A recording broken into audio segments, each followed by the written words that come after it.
The third week as Anglican Girls Oba began much like the others, with the sharp clang of the morning bell summoning students to assembly.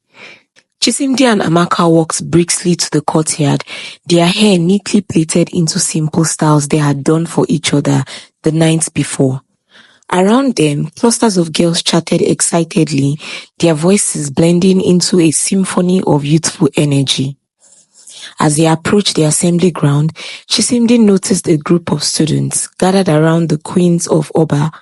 Faith stood at the center, her hair styled in intricate cornrows adorned with gold beads that shimmered under the morning sun. Grace adjusted her silk scarf, a shade of deep purple that matched the polished shoes on her feet. Diana, ever the showstopper, flipped her coily weave as she poised dramatically for her friends' phones. "They are so extra," Amaka muttered, shaking her head.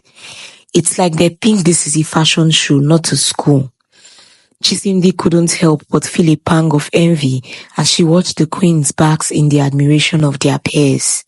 Their confidence, their style, their effortless charm, it all seemed so unattainable. But she quickly pushed the thought aside, focused on what matters, she reminded herself.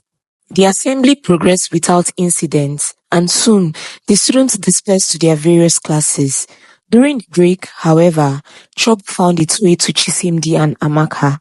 The two friends had decided to visit the school's general salon, a space where students could get their hair styled for a small fee. The salon was bustling with activity, the air filled with the hum of dryers and the chatter of girls discussing hairstyles. Chisimdi and Amaka planned to inquire about the prices, hoping they could afford a simple touch-up. As they entered, a hush fell over the room. The queens were seated in these prime spots near the mirrors, each being attended to by a dedicated stylist. Faith noticed the newcomers first, her eyes narrowing as a slow smile spread across her face. "Look who decided to grace us with their presence," she said loudly, her voice dripping with sarcasm. "The charity girls." A ripple of laughter followed her remarks. Chisimdi's heart sank, but she tried to maintain composure. "We just came to ask about the prices," Amaka said calmly, her voice steady despite the tension in the room. "Oh, how adorable," Diana chimed in, her words cutting like glass.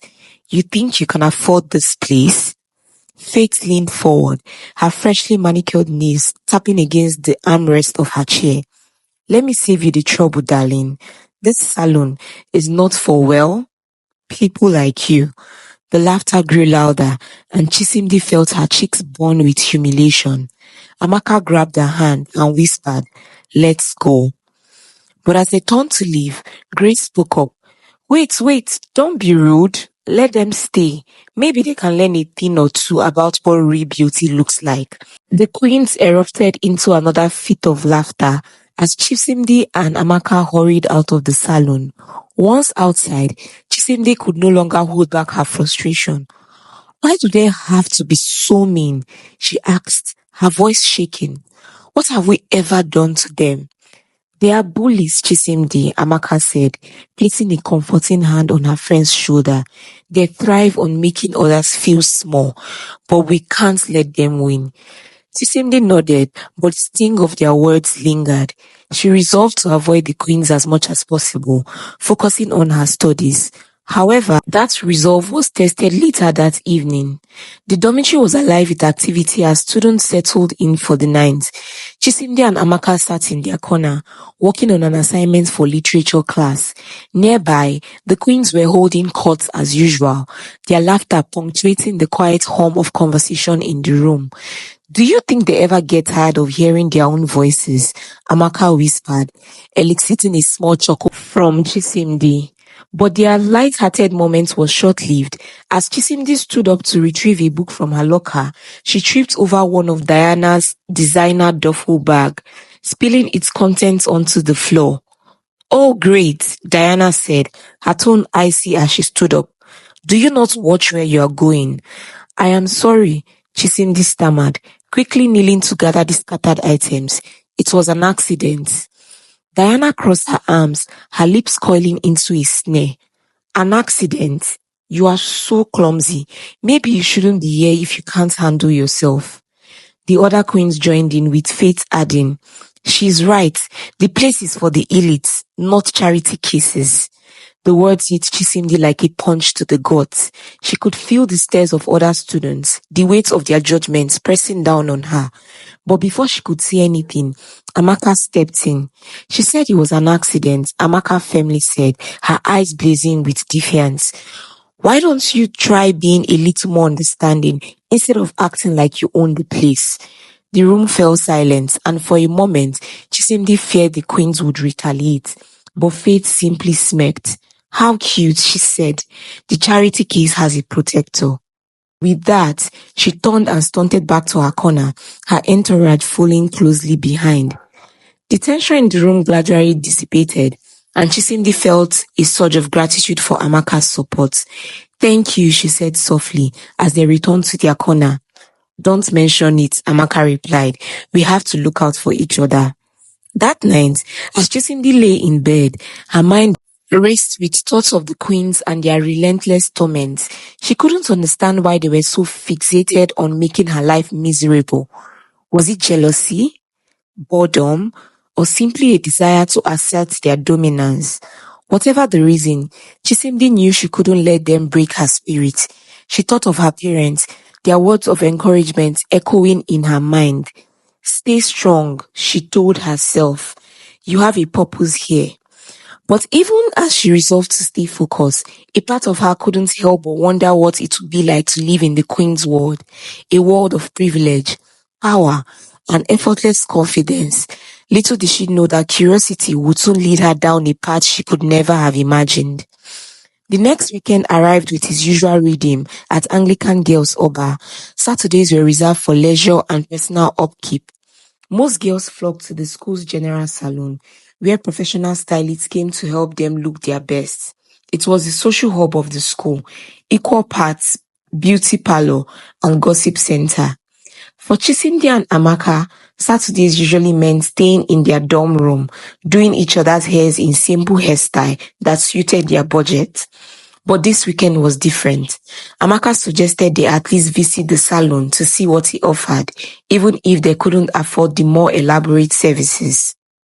Let's just check it out, Amaka said, tying her scarf over her freshly washed braids. It doesn't hurt to look. Chisimdi hesitated, but eventually agreed. She didn't want it to seem like she was scared of the queens, even though she dreaded the idea of running into them again. Armed with their limited pocket money, the girls made their way to the salon. The salon buzzed with activity. Girls sat in chairs chatting excitedly, flipping through glossy magazines or scrolling on their phones. The air was thick with the smell of hair creams and flat irons. At the center of it all were the queens, commanding the attention of everyone present. Faith was in the main chair, her hairstyle being styled into a sleek ponytail that cascaded down her back like a waterfall. Grace leaned against the counter, sipping a soda, while Diana inspected her nails as though they were rare jewels. Their presence radiated confidence, and the other students either watched in admiration or kept their distance. When Chisimdi and Amaka stepped inside, they immediately felt out of place. Their simple outfits and bare face contrasted sharply with the queen's polished appearances. They approached the receptionist timidly. Excuse me, Chisimdi began, her voice barely above a whisper. How much does it cost for basic braiding? The receptionist looked up, her expression bored. 3,000 naira for basic styles, 5,000 and up for premium. Chisimdi glanced at Amaka, who frowned. Their combined money was barely enough for one of them to afford the basic hairstyle. I guess we'll just look around, Amaka said, turning to walk away. But before they could leave, Faith's voice rang from across the room. Oh my goodness! Look who's here, she exclaimed, loud enough for everyone to hear. The charity girls decided to join us. Isn't that cute? Laughter erupted from the queens and their followers. Chisimdi's stomach churned, but she forced herself to stay calm. She grabbed Amaka's hand. hoping they could make a quiet exit. Oh no, don't leave so soon, Diana chimed in, her voice sickering. We're dying to know. What hairstyle are you planning to get? Or do you braid each other's hair for free? The room filled with sneakers. Amaka glared at them, her jaw clenched. But before she could respond, Grace added, come on, let's be nice. Maybe they could learn how the real world works. That's enough, Amaka said sharply, her voice cutting through the laughter. We are not here to bother anyone. Faith raised an eyebrow, feigning surprise. Oh, we didn't mean to offend, but just trying to help. With that, she gestured to the stylist working on her chair. Make sure to clean that chair thoroughly when I'm done. We wouldn't want any outsiders contaminating it. The room erupted into laughter again, and Chisimdi felt her cheeks burn. She grabbed Amaka's hand and whispered, let's just go. As they left the salon, the laughter trailed behind them like a cruel echo. Outside, Amaka paced back and forth, her feet clenched. Who do they think they are? She fumed, acting like they owned the place. Chisimdi, however, was silent. Her mind replayed the humiliation over and over, each word cutting deeper. For the first time, she felt a flicker of resentment toward her circumstances. Why did she have to be so unfair? Why did life also have to be so unfair? Why couldn't she have the confidence and ease that the queens carried so effortlessly? That evening, the dormitory was unusually quiet. Most of the students were preparing for the weekly movie in the common room. Chisimdi and Amaka stayed in their corner, each lost in thought.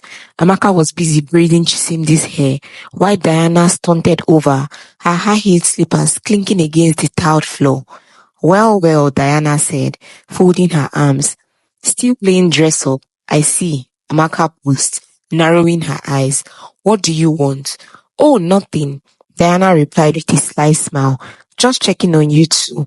You seemed a bit overwhelmed at the salon earlier. Chisimdi stayed silent, willing herself not to react. Diana leaned closer, her voice dropping to conspiratory whisper. You know, life doesn't have to be so hard.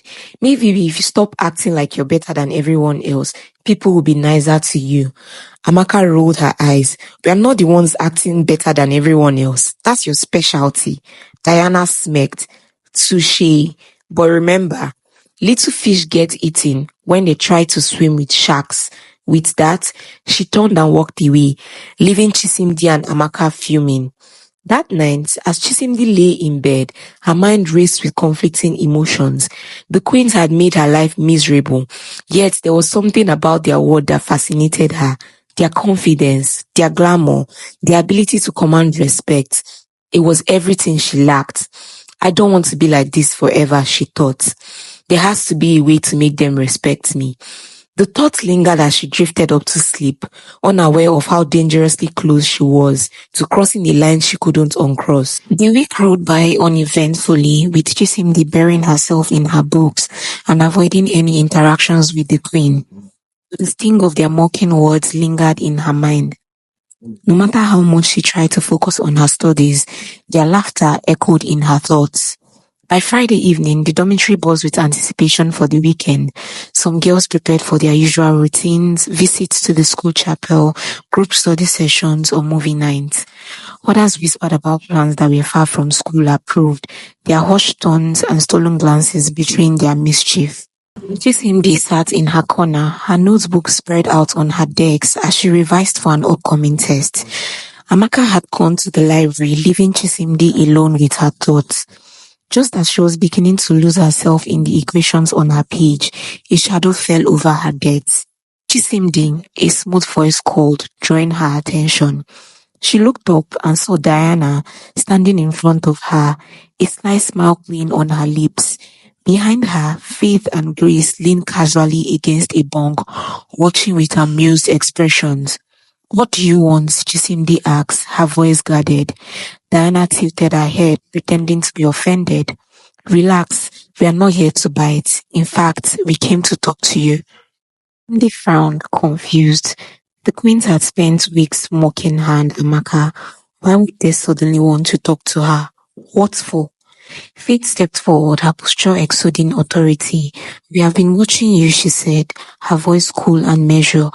You are different, Chisimdi. You don't try to impress anyone, and you don't beg for attention like most of these girls.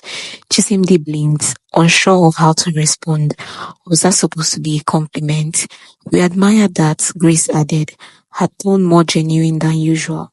You are tough. Not many girls can handle what we've thrown at you. Chisimdi's heart raced. Was this some kind of joke? Why are you telling me this? She asked, trying to keep her voice steady. Diana grinned. Because we think you have potential. You don't have to stay in the shadows forever, you know. If you're willing, we can help you step into the light. Faith closed her arms, her eyes narrowing slightly. We're inviting you to hang out with us.